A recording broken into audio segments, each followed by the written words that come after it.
Welcome to the Weekly Notebook Review. I am Robert McGroarty. This podcast takes on a bit of a different format where we are live each week on Twitter Spaces. I crack open my notebook and review Hedgeye research with anyone who wants to learn a better way to invest. We feature both Hedgeye power users as well as some special guests that might pop in. If you want to learn more about our research, visit hedgeye.com. If you'd like to participate in the live stream, follow me on Twitter at HedgeyeRJM. Now, let's review the data. Good afternoon, everyone. It is about a little after 4:30. Apologies for being a few minutes late here to this wonderful weekly notebook review. May 31st it is, end of the month, going into the last month of the quarter, June, Q2. Can't believe we're almost halfway through the year. Kind of crazy. Game 103 wrapped up. I don't want to say nothing burger, but there's definitely some action to be done out there today. SPX traded down a little bit. Closed around, 41.79. I think it's an interesting component here in terms of the SPX down. VIX was up a little bit, up actually decent amount, up over 2.5%. So a little bit of column A, a little bit of column B, got in the volume there, and I think you could see some interesting things happening here in June. So that's really what we're going to talk about today. I think the yield curve is certainly something that's got my eyeballs glued to it. I know I've been waking everybody up with a good morning tweet and really kind of narrowing in on the yield curve for what seems like over a week now, but it's been a big move here. And when you get the yield curve going down to certainly 2-month lows, and it's bounced back up here a little bit, but you haven't seen these levels since basically 1981. We're back into that lingo. So what we saw kind of last year seems like maybe we're about to kind of re-enter that as well. Perhaps this is a kind of late August type setup, or maybe it was a late July. We'll call it August setup, kind of going into September, which really was the last month of the quarter. In Q3, could we have a similar kind of rotation and sort of sell-off going into quarter end and the end of the month? But why don't we see some great friendly faces out there? So if anybody wants to jump up, Pokey, Juice Box, Timbo. Anyway, the list is long, so by all means, come on up. Happy to engage, chat. This is for Hedgeye Nation. For anybody who isn't as familiar with the weekly notebook review, or if this is their first iteration of it, today on Wednesdays we get together and we kind of dive back in a notebook, look at the signals, the setups, what's kind of changed from our weekend work. And this weekend was a nice one because we got a little long weekend. Although sometimes the long weekends are good and bad. I know Keith had a little extra time in the notebook, which was great.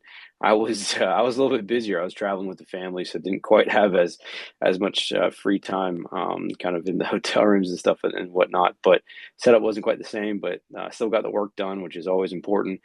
So again, it's reviewing the weekend work. How things have played out for the first few days of the week, and how are we kind of pivoting or adjusting going into the end of the week, but really, kind of going into the next week, next month, next quarter, that kind of thing. So, I think again, as we approach sort of the halfway point of the year, this is game 103. It's a really good time to kind of reflect. And, there's been some pretty, I guess, decent moves happening out there in the marketplace. The U.S. Treasury, the 10-year, let's just start with fixed income. So 10-year didn't quite get down to the bottom of the risk range, but closed at 3.64 today. So big move. I mean, we're getting big moves in both directions. That really comes and stems from the volatility component. So if you guys aren't tracking the MOVE index, that should be something that's on your either in your watch list or something that you're certainly reviewing on a daily basis. So it did pull down a little bit, but still elevated at 136. Really need to see that breakdown in order to get kind of really interested in fixed income in particular, kind of getting, grossing up our exposure to the longer end of the curve. Right now, we still kind of have the belly of the curve, but we did make a lot of moves this morning around rate sensitivity exposures because we went bigger in those last week. So again, we kind of need that move to break down, certainly sub 120. That's it's right below that, right underneath that is kind of the 3 month low, is just under 120. I think the trend line is still, it does move, so it's probably a little bit higher. But last time I had the trend line from Keith, from Coach, was on May 10th. So earlier this month, that was down at 116. So again, I think we in order to get bigger in fixed income, you definitely want to see that volatility start to break down and go from from bullish trend to bearish trend. And so anyway, so that US 10-year down at 3.64. The low end of the risk range was 3.47. This is a big move. I know, as I mentioned, Keith was in the team here at Hedgeye. We were definitely reducing our rate sensitivity exposures, both to gold, did multiple things in fixed income, from PFIG to IEF to IGD. We were all sellers of those, sold down GDX, got out of actually the junior miners this morning. So that was a big move in Macro Pro, and the re-rank product got completely out of both Pink and GDXJ. So Pink was expressed in RTAs as well. So we had that exposure on. And for whatever reason, the signal's breaking down in Pink and kind of that healthcare exposure. So it is a goner. So it is out the door. And yeah, so Pink's out, GDXJ is out.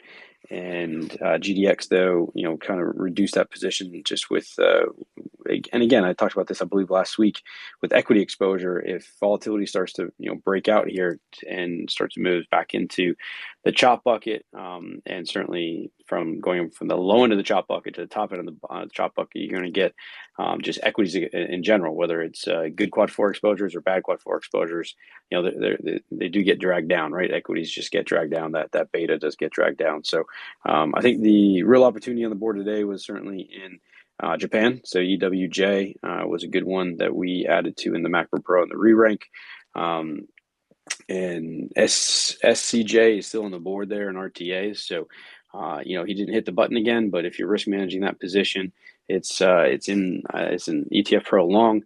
It's on RTAs, so he liked it a couple of days ago. And certainly, the Japanese exposure, the Nikkei remains bullish trend. It's putting in higher highs and higher lows, and has that quad factor exposure from the nowcast model that we'd like to see, right? So there's a lot of A plus B tests that are going in Japan's favor. So certainly grossing up that exposure. We now have, one, two, three, 4 different Japanese exposures in 4 different kind of ETFs inside of the Macro Pro re-rank product. So again, that should really tell you something in terms of how much we think Japan has additional room to run here, even though the Nikkei did put in kind of all-time highs most in the last week or so. So if we keep running down the gamut, this morning, if you guys watched the macro show, or maybe you didn't, certainly commodities, China, that was a big discussion point. And I think certainly commodities themselves, with this inverse correlation to the dollar. So that's another big thing that's happened in the last week. CRB index has a negative 0.77 15-day correlation. Sorry, let me repeat that. On a 15-day correlation basis to the US dollar, CRB has a negative 0.77 correlation, and gold has picked up its negative correlation, is now back up to negative 0.93. So again, these are big moves. These are big negative correlations. They're very important. SPX, conversely, on a 15-day basis, has a plus 0.63 positive correlation with the dollar. So as the dollar's going up, SPX has been going up. And again, the crude oil as well as gold has been doing the opposite. So you have gotten a little bit of a bounce here today in gold. And as I mentioned, we were selling down some of both the physical as well as the other kind of precious metals exposures. Hopefully you guys were doing that in your own portfolios. I think that certainly was the prudent move. That gold signal has come down significantly with 216 on the top end, right? So if we've talked about this a number of times here on the Weekly Notebook Review, Beginner's Guide, across the board in terms of kind of learning the process type environments. Keith has mentioned this time and time again. So again, that top end of the risk range at 216 is no longer signaling a new high, right? So that new high happened, what was that, the beginning of the month? So May 4th was the high on both the on a 1 month and I believe 3 month basis. Let me double check that 3 month. It's pretty darn close. Hi, I'm Keith McCullough, and I wanted to introduce you to my favorite product at Hedgeye, the Macro Show. Why is it my favorite product? Well, it's my show. I do that every morning. If you want to get ready for the market day, you want to contextualize all the data, you want to make good decisions, then this is what you should be watching. It's a repeatable process that you can deliberately study, measuring and mapping time series to time series of data. So it's not going headline to headline and getting whipped around. It's actually being so much more dispassionate about it and making good decisions that are data driven. So we'd love to have you on our team. Come join us. Tune in weekdays at 9 a.m. Eastern and on demand anytime. Go to hedgeye.com/research to subscribe. Which is amazing from a price standpoint. 2055 was the 3 month high, so that's probably going to be a little bit higher than the 1 month. I didn't write this. Yeah, 2055.7. So pretty much the same thing. So 2055 is the high on a 1 and 3 month basis. So again, this is at the top of the risk range at 216. That is not above 255.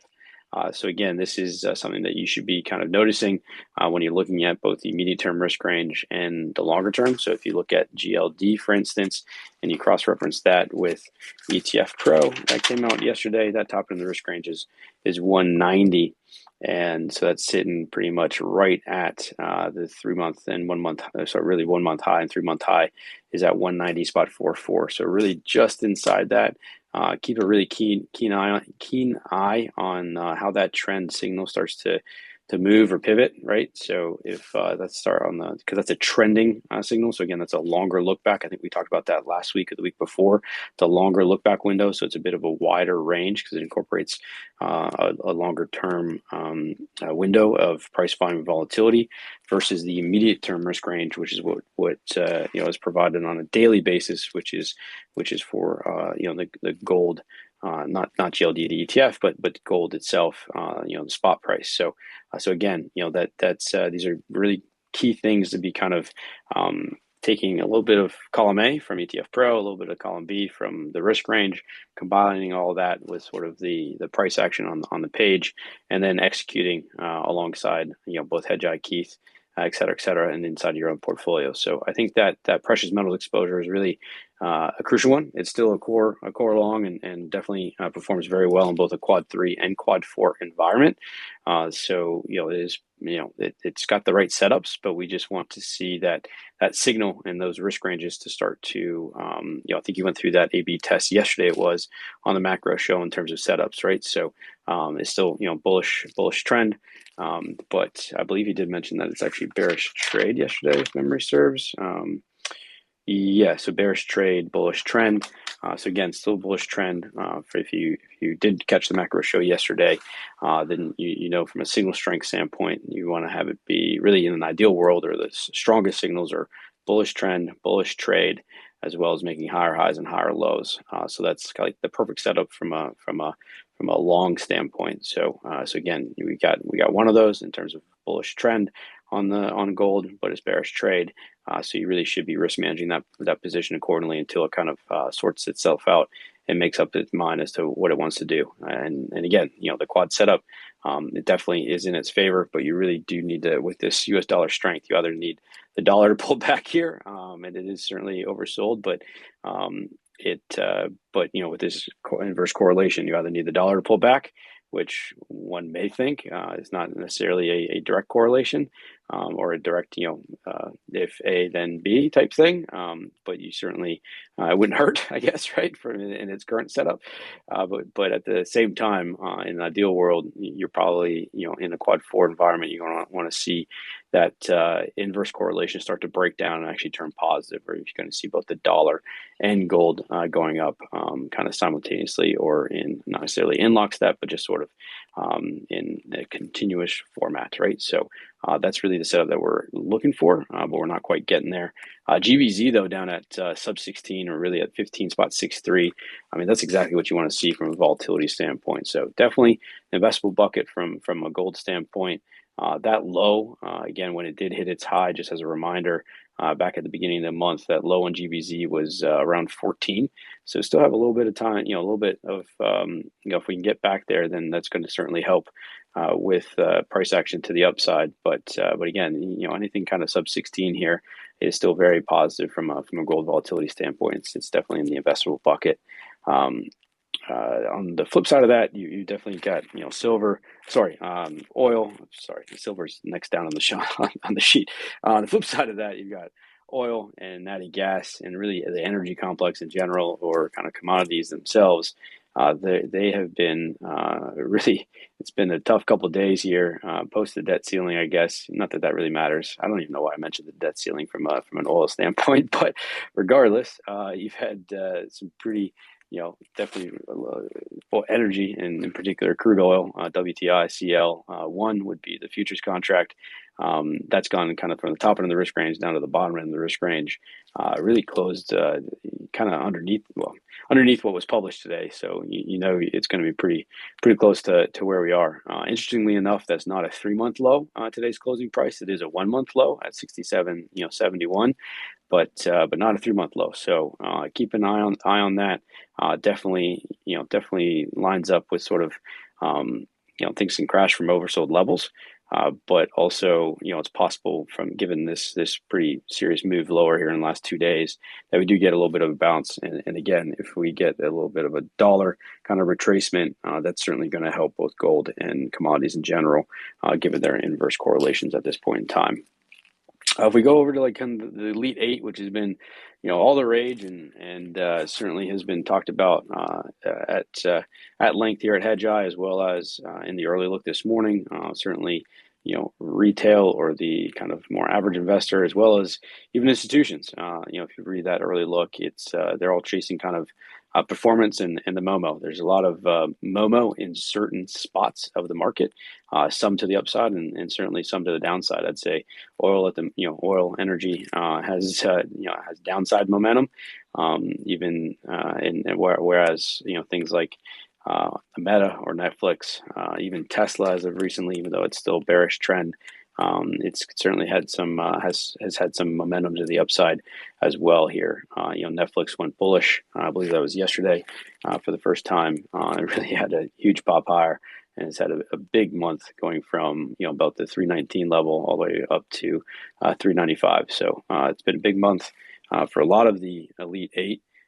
We've seen those trend signals move from a couple being bullish to a number being bearish still, to some being bullish and neutral and then bearish, to really a pretty clear defined 6 out of the 8 are actually bullish trend, whereas the last 2 of the Mohicans in the bearish trend camp would be Amazon and Tesla. That was a great Amazon trade that we put on the short side from Coach yesterday in RTAs. And again, I think keeping a keen eye on the the signal there within the signal. So bullish trends, but are they making higher highs or lower highs? Right? Are they making lower lows or lower or higher lows? Are they consolidating? Right? Is the what's the eyeball premium discounts looking like? Apple's got a plus 35% eyeball premium as of this morning, which is a 1.1 times positive 1.1 times on a 1-year Z-score basis. So that setup actually looks pretty favorable for Apple. An eyeball premium, it's certainly at the top of the risk range, which definitely, if you're long it, I'd be a seller of some here. But at the same time, you've got things like Amazon or Meta, right? Meta's got a negative 10% eyeball discount, which is a negative 0.2 times on the 1-year Z-score. Not a huge thing to call out, but just something to be conscientious about. Same thing with Microsoft. Microsoft's negative 7%, which is a negative 0.3 times on a 1-year Z-score basis, whereas Google is closer to it's around a plus 18 and closer to a 0.9 times, positive 0.9 times on a 1-year Z-score. So again, Google looking kind of with that slight eyeball premium. Apple, same thing. Meta, Microsoft with slight discounts. You saw Apple kind of flat on the day. Microsoft closed down. So could this be the beginning of rolling over in tech? I'm not sure. Right. Let's just kind of see how the first bit of the month of June starts to play out. But at this point in time, there's no need to really. I think just paying attention, as I said, to the signals, and it's kind of the signal inside the signal in terms of does Microsoft, even with this pullback, at the top of the risk range, where is it? It's 335. So 335 is pretty much right in line with its high. Its high, most recent high is 332.89. So even on a medium term basis, it could make a new high, but it's just barely. So again, is it a little bit of exhaustion? I'm not sure, but certainly keep an eye on if that top of the risk range starts to drift lower from 335 to 333, 340. 332, et cetera, right? So even these like little nuances, and if I've talked about this here as well, if you're tracking things on a day-over-day basis versus a week-over-week basis, both are really, really important. It's important to kind of notice what they're doing day over day, but if you can't be in the seat every day, it's not a problem, right? Just track what they're doing kind of week over week, on the weekend in your weekend work. Figure out, look at what what the Friday's risk ranges were versus the Fridays before, right? So I definitely would encourage you all to, it does take some work. If you're going to try to be, really try to play against some of the best out there. There's a lot of really talented people playing this game, and everyone wants to make money.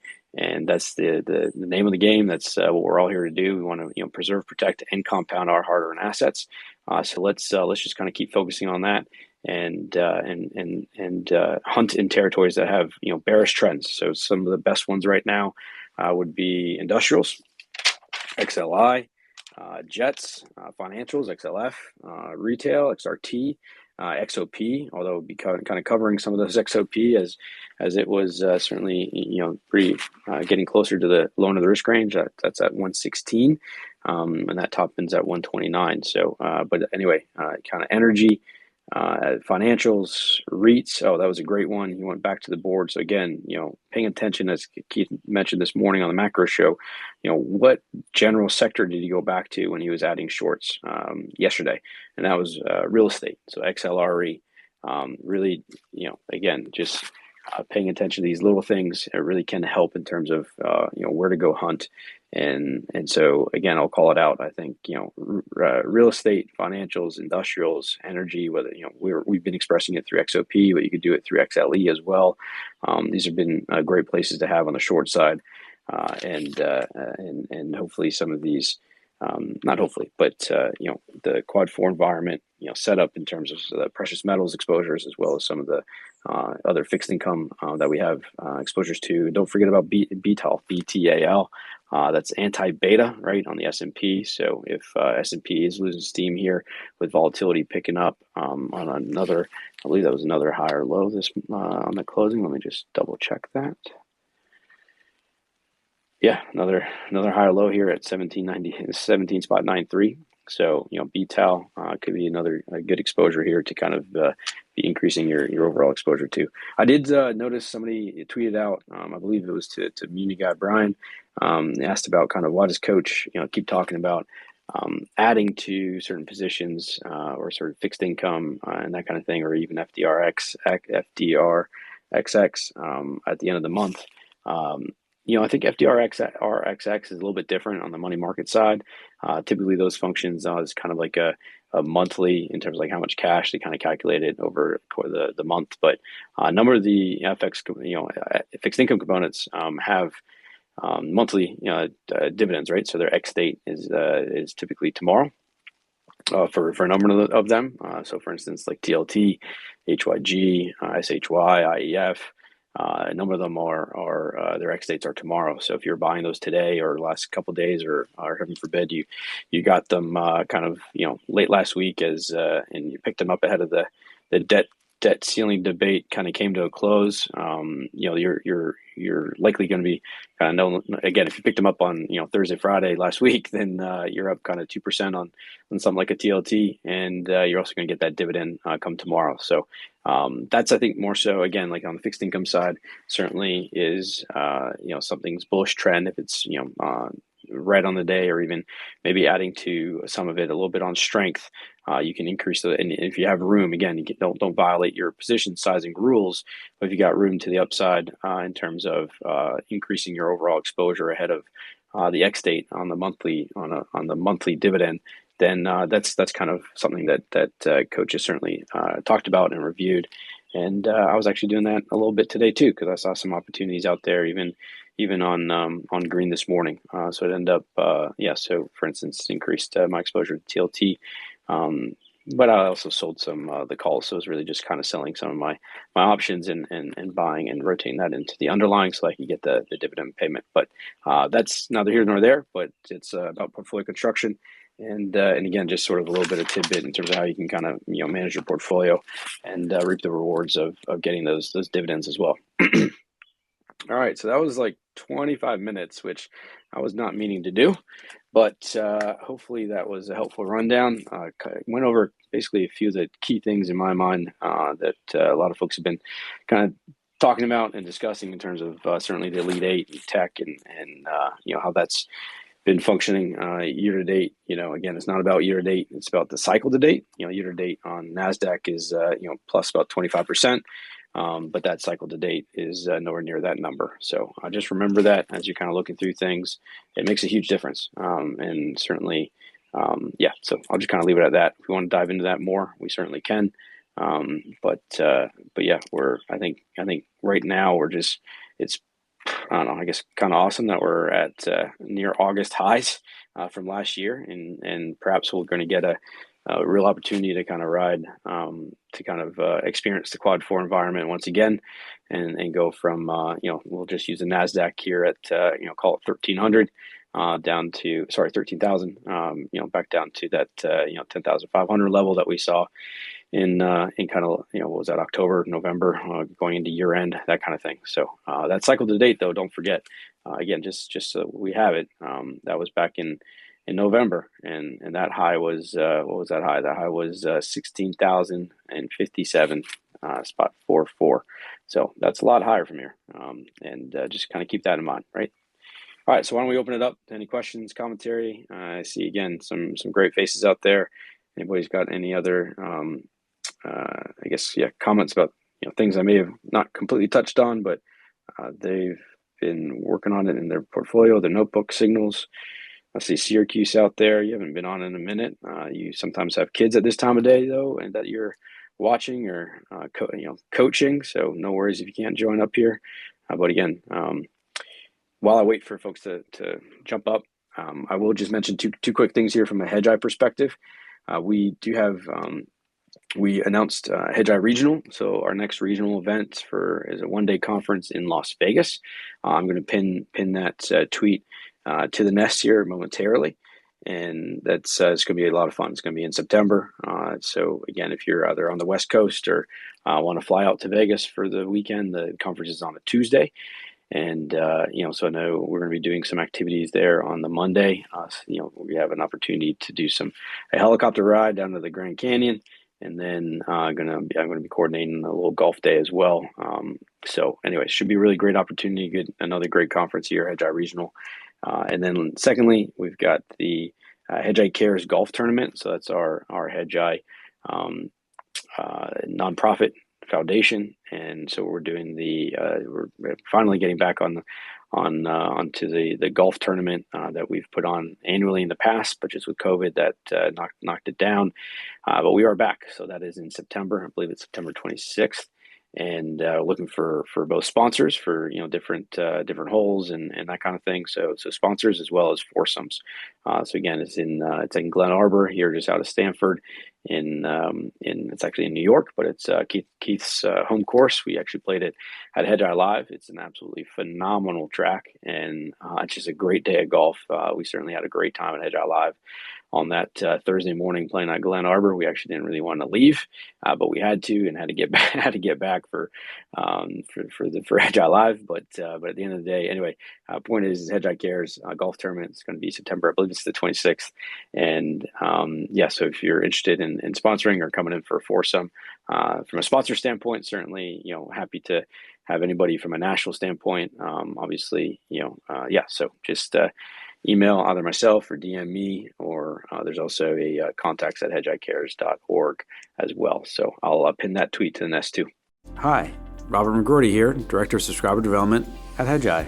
Hope you're enjoying our podcast. Start generating alpha with our suite of Sector Pro investing research products. Dive deep into retail, industrials, technology, and everything in between. with exclusive access to the sharpest analysts and actionable ideas on Wall Street.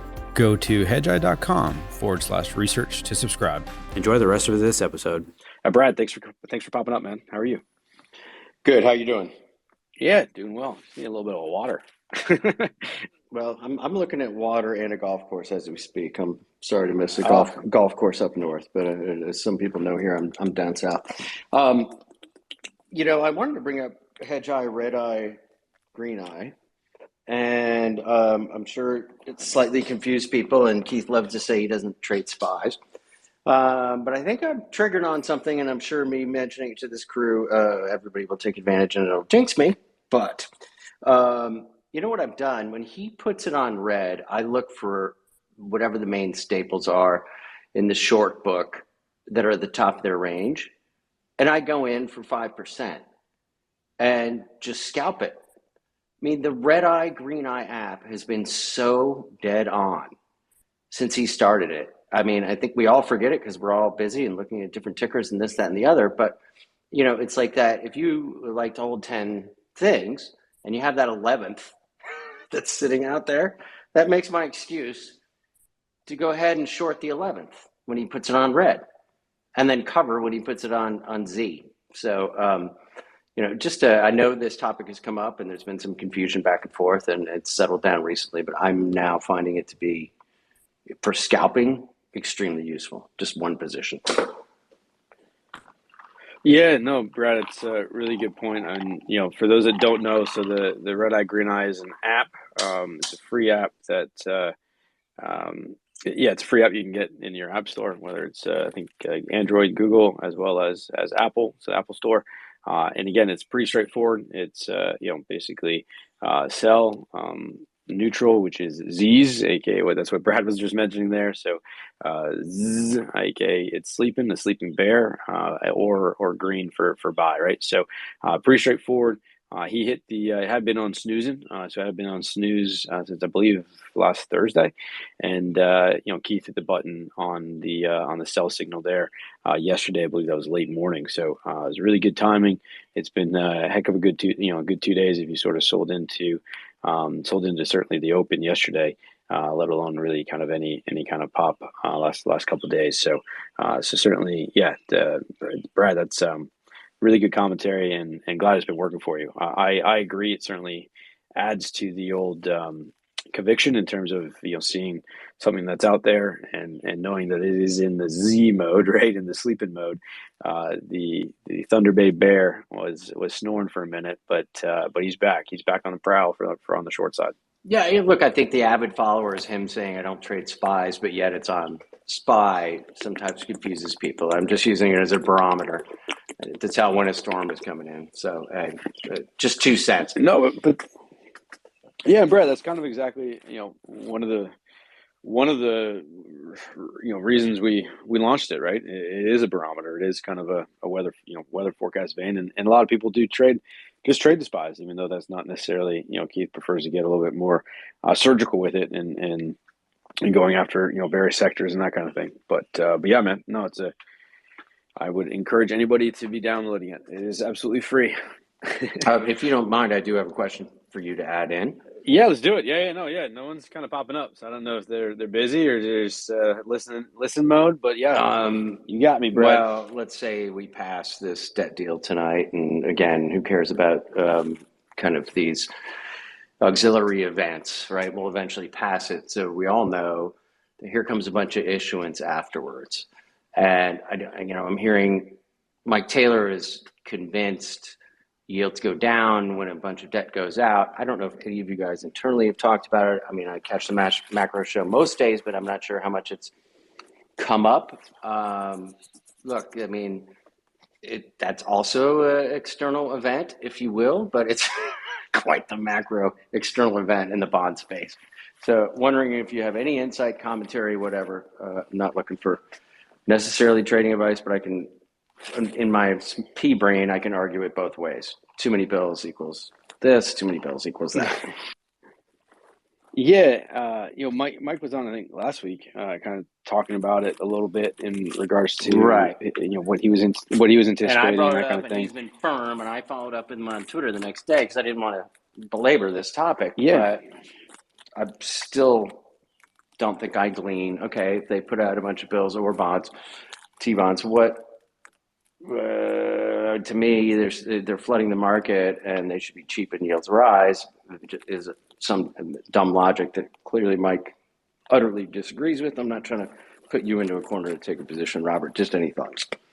No, no, appreciate it. No, Brad, it's certainly very topical, and you're approaching it in what I would say definitely the I guess maybe I don't know, maybe I'm a little biased, right? But it's I would say here is the appropriate way, and it's not there wasn't a narrative out there. It's just you're just trying to better understand, and I really don't have a good answer. Like I don't have a very good answer. In the macro themes update that we did a couple weeks ago, there was a liquidity slide, and I know Keith talked about it on the macro show. I want to say it was Friday, but it was definitely in the last couple days. It was a question. He answered it and actually referenced the liquidity slide from the macro themes deck. So if you're not a Macro Pro subscriber, go take a look, kind of fast forward to some of those questions at the end, Brad, of the macro show. But what I would say, so yeah, there is definitely a liquidity piece here. And, the treasuries on it's kind of like last few dollars. So I saw some jokes on Twitter today about that. Yellen's trying to rub some pennies together in order to pay down some stuff or buy other assets. What I would say is I think look at how the government itself has handled the emergency like oil reserves, and everyone kind of thought that was potentially going to be a going to help, kind of support the price of oil, and they were going to really, focus on building those reserves back up, and that really hasn't happened. So, I see my good friend, Chris Moyer is out there in the crowd. He and I have talked about this last few days in particular. So I'm kind of, I'm not necessarily stealing his commentary, but I'm giving him full credit for it. What happens if they don't immediately go and fill up the TGA, right? So like what happens, right? Like, does that matter? Could this, help buoy assets, further, right? So I don't really think there's a good answer on either side of the coin. So what I'm going to default to, Brad, is really what I kind of think is the best driver and decision maker, and that's the signal. So right now we've got the 10-year as neutral, right? Neutral trend. 30-year is also neutral trend, and the 2-year is bullish.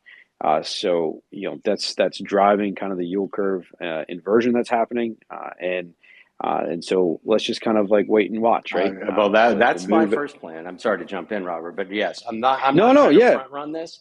No way in hell. I'm a younger man. I would have done that. I just don't want to get pump faked by the first move. Because we can expect volatility here. I mean, obviously the move at 150 or 140, whatever the hell. I mean, it's that's volatility already baked in. But I'm expecting even more vol, and I guess I don't want to get pump faked. It's just a rare situation where I don't know the macro logic. If they put out a shitload of bills, well, okay. If the market's crashing, then yeah, they're going to do well. But you get it. These kind of bond auctions and bill auctions, I just don't. I'm unfamiliar with, so I'm naked. Thanks. Yeah, no, that makes sense, and yeah. So again, I mean, I think you've also got the FOMC meetings in a couple weeks in June, right? So I believe it's in 2 weeks approximately. So you got that coming up too. Right now I believe the consensus I think is about 2/3 of kind of whatever the vote out there is for a 25 basis point hike. There's certainly folks in both camps of kind of a no hike situation, and some saying even more, saying that they might go 50 basis points. But I think consensus right now is for a 25 basis point hike.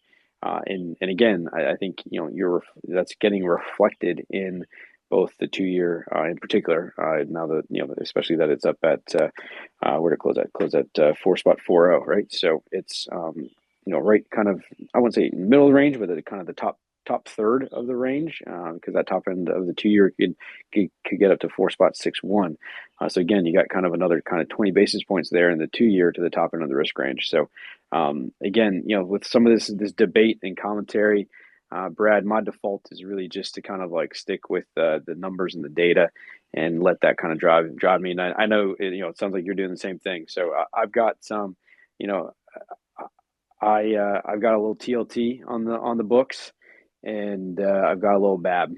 So that's about it in terms of fixed income exposure. Actually, no, I take that back. Sorry, I added EMB today, going into kind of late afternoon.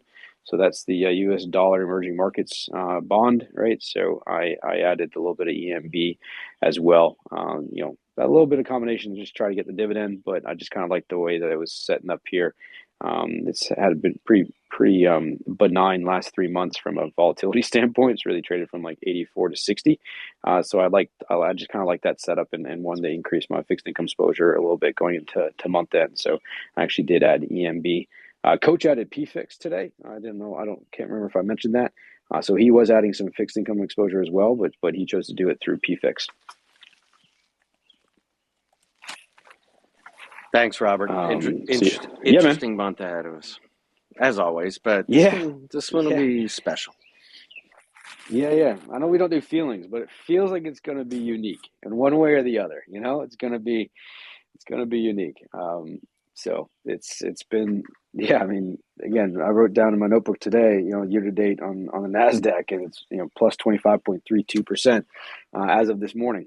So we closed obviously down 63 basis points, but, so it's going to be kind of just under 25% on the year. And as I mentioned, not looking at it from a year to date standpoint from the cycle to date, but it's still very interesting, right? And a lot of people do get graded on the year to date number.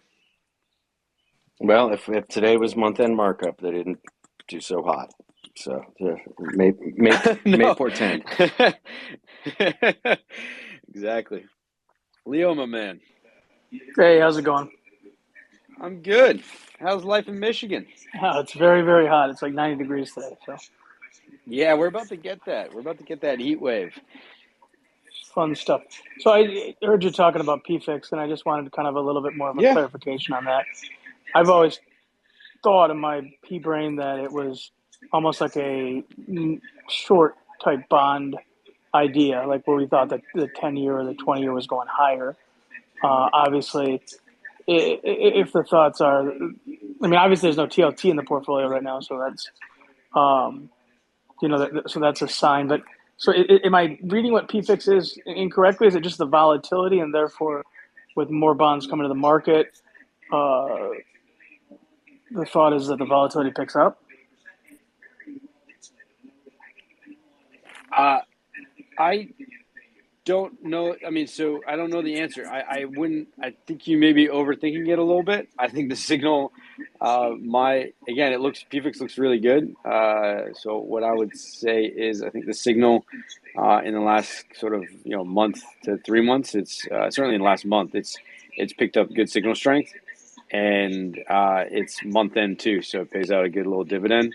So I don't know. Again, like I'm not actually in the office today. It's ex state was the 25th, so that's not actually dividend. Wouldn't have been why he bought it today. But man, I think I don't really have a good answer for you, to be honest, Leo. I'm sorry. Oh, that's okay. Sure. Because it's not. So February, Minnesota, is that where the regional is going to be? Hi, Robert McGroarty here, Director of Subscriber Development at Hedgeye. Join our entire research analyst team live before the market opens for deep dive investing analysis, our favorite stock ideas, and our risk manager in chief, Keith McCullough's macro overlay. Our team of 40-plus equity analysts discuss key market developments, trends, and our high conviction long and short investing ideas. You will not get this granular level of insight anywhere else. A video replay, audio version, and analyst summary notes from the call are available shortly after each live show to ensure you don't miss anything. Go to hedgeye.com/research to subscribe. And tune in live to the call weekdays at 7:45 a.m. Eastern. Enjoy the rest of this episode. Yeah, I got to imagine it will be. Yeah. Anything else on your mind? How are you doing with your client accounts and stuff? Have you had much kind of chatter or I guess clients kind of phoning in, in terms of what's been happening year to date. I mean, this is kind of it seems like this is about the time that typically, folks, I won't say near the top, but after a big run up, they're like, okay, what's going on with tech? Yeah, I think, coming from a position where we were holding quite a bit of materials, and getting rid of all of them, and then being a little bit short of them. I think we've been able to talk on that. Okay. But I think we've had the ability to be able to kind of sidestep it. We've definitely haven't had tech in the portfolio, which stinks. But, I when I look at what my portfolio would have been for the year, I mean, I probably would have been bag holding some retail, and bag holding more materials. I probably would have ridden the MOSs of the world down too. So, it's easy to throw rocks and go, darn it, I should have owned tech, or I'm upset about it. But the bags that I didn't hold from getting rid of potash companies and steel companies, I think offset that quite a bit. Well, that's very good. I'm glad to hear that. Am I back? I heard I went to the car again.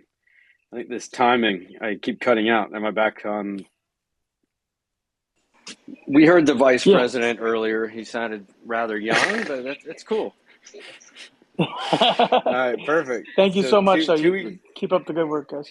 Yeah, thanks, Leo. No, I'm glad to hear it, man. I'm glad that you rotate out those materials kind of at the right time as well. It's they have so like materials, industrials. I think those have been two shorts on the page in the last certainly month to two that those are starting to roll over and the telltale signs. The steels, the deer. I mean, they've all been. I mean, just because the tech side hasn't been working doesn't mean that the rest of it isn't, and that's why you have a diversified book.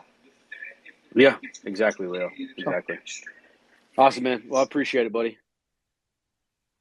Michael, Mr. Loftus, how are you doing? Hey, I was going to respond to the individual about the PFIX question. Yeah, so I went on their website today because it's been a while since we've been in that. And that's exactly what I read. It said that it's got specifically a put on the 20-year.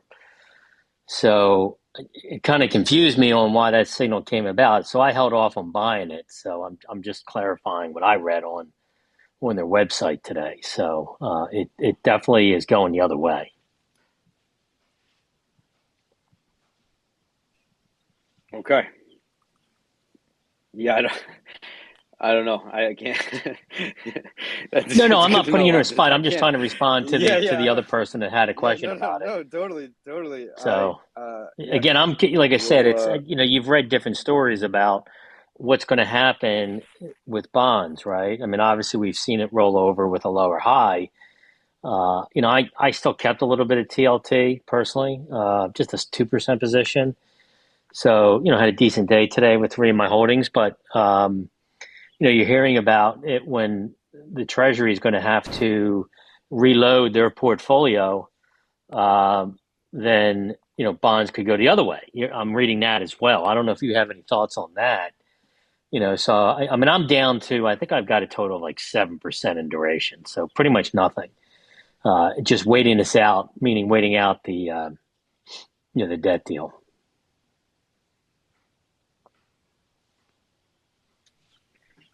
Yeah, I think that makes sense.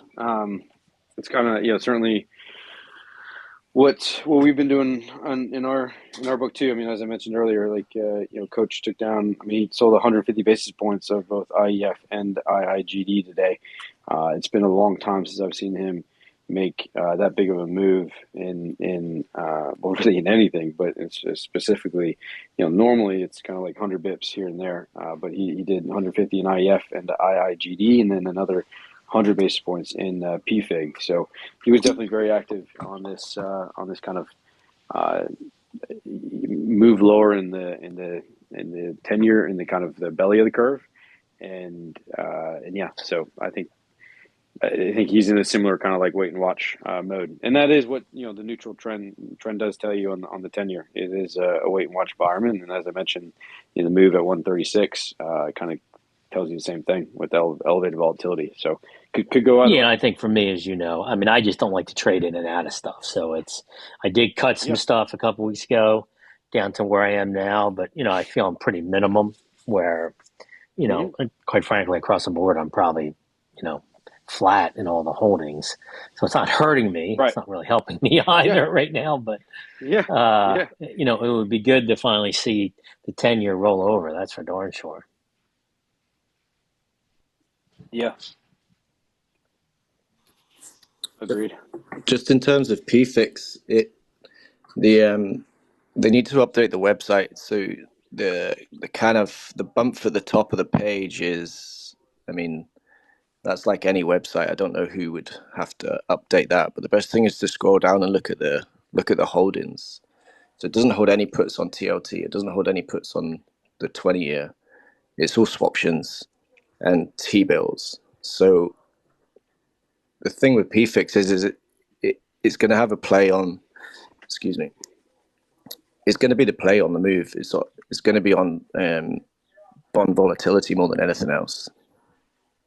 So I understand that you don't like trading in and out of stuff, but if you listen to the whole call, if you listen to all of the nonsense, is no one has any fucking idea what is going to happen.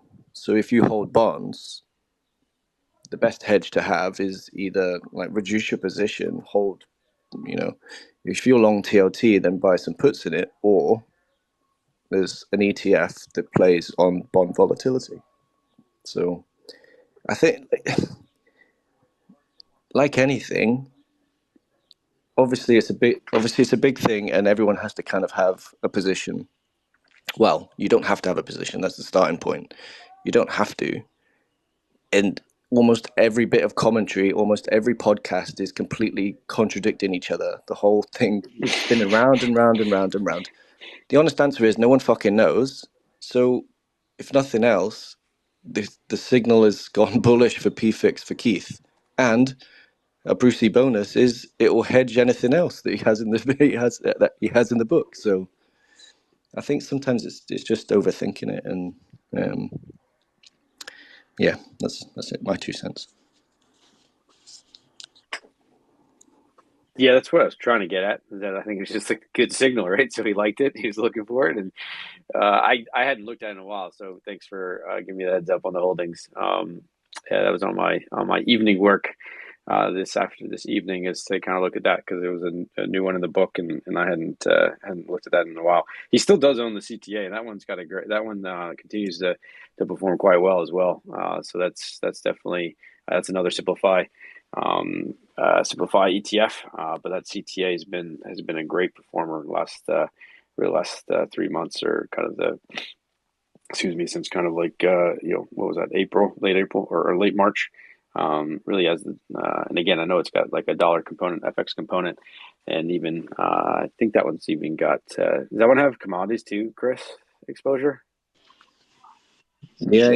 So it's all, right. So yeah, it's short rates, short soybean, short corn, long oil, short cotton, short gold, short copper, long cattle. Yeah. Yeah. So it's been working. Yeah, it's been working. It's again, it definitely has really good signal strength as well. So keep those have been two good ones. So yeah, those are definitely going to be. I was going to take a look at CTA as well, because it's just been performing really, really well.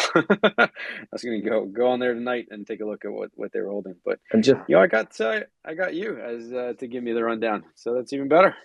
And like a lot of things, it's like, well, especially CTA based and active based, it's like T-bill foie gras as well. There's like, I don't know, like 70% of the holdings are in T-bills.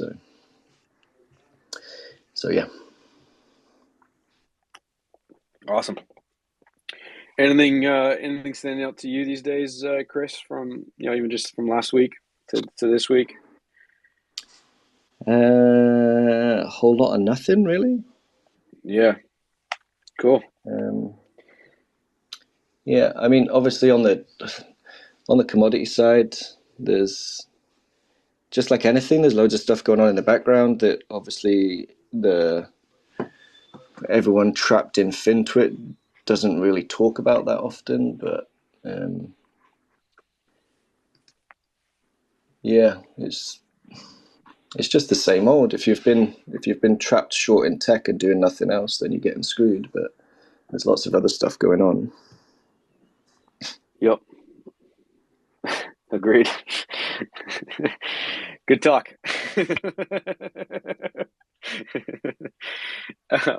Awesome. Appreciate it. Well, yeah, anybody else got any commentary out there? Again, I think we've done a pretty good rundown here. It's, yeah. Copper sucks.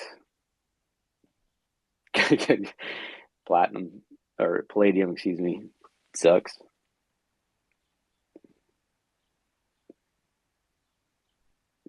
Man, I just pulled it. Yeah. Again, I mean, the weekend work, soybean,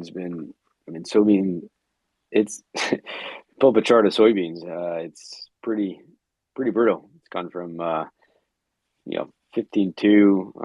as a 3-month high down to 12.9. So basically 13. Pretty. There's a lot of commodities that look like that. Coach keeps mentioning coal, and it's not the only one in that commodity space. So yeah, awesome. Well, Chris, Leo, Mike, thanks for jumping up and chatting. If nobody else has got any questions or commentary, then we'll just wrap her up, baby. So thanks for a great weekly notebook review. We'll be back this time, same place, same time next week, 4:30. What is that? June 7th, I think it is. So yes, we'll see you then, and good luck trading out there. Don't forget to check out Hedgeye.com to get more actionable investing insights from our team of more than 40 research analysts. And check us out on Twitter at our handle, @Hedgeye. This presentation is informational only. None of the information contained herein constitutes an offer to sell or a solicitation of an offer to buy any security or investment vehicle, nor does it constitute investment recommendation or legal, tax, accounting, or investment advice by Hedgeye or any of its employees, officers, agents, or guests. This information is presented without regard for individual investment preferences or risk parameters and is general, non-tailored, non-specific information. This content is based on information from sources believed to be reliable. Hedgeye is not responsible for errors, inaccuracies, or omissions of information. The opinions and conclusions contained in this report are those of the individual expressing those opinions and conclusions and are intended solely for the use of Hedgeye subscribers and the authorized recipients of the content. All investments entail a certain degree of risk, and financial instrument prices can fluctuate based on several factors, including those not considered in the preparation of the content. Consult your financial professional before investing. The information contained herein is protected by United States and foreign copyright laws and is intended solely for the use of its authorized recipient. Access must be provided directly by Hedgeye. Redistribution or republication is strictly prohibited. For more detail, please refer to the terms of service at hedgeye.com/terms of service.